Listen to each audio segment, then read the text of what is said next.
yürüdüm Hıkkini kazaydı Dilime ışkanı yaşım Koluma karasaydı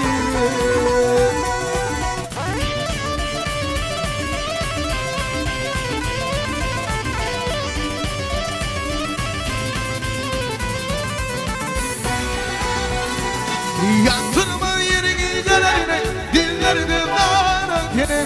Çektim adıma yıllarına Gülü bağırın kene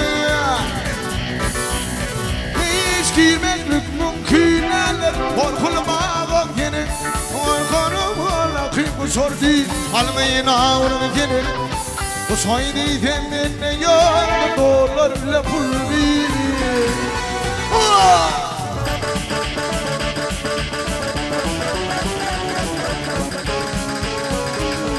Yekatep.com birinci ekskluziv.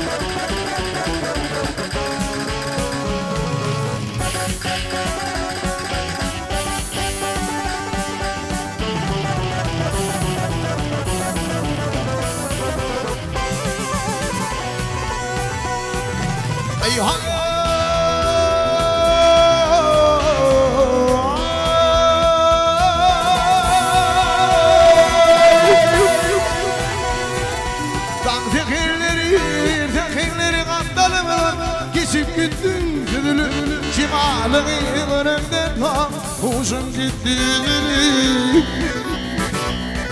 Aşık koca arangan Yanışlı var yedili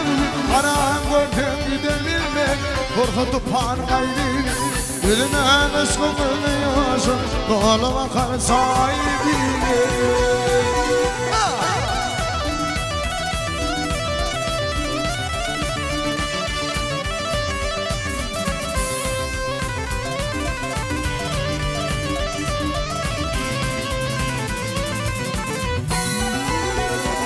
Aşık kocalarım Yavaşlıklara yedilir Param gördüm gidebilmek Korkutup parmaydı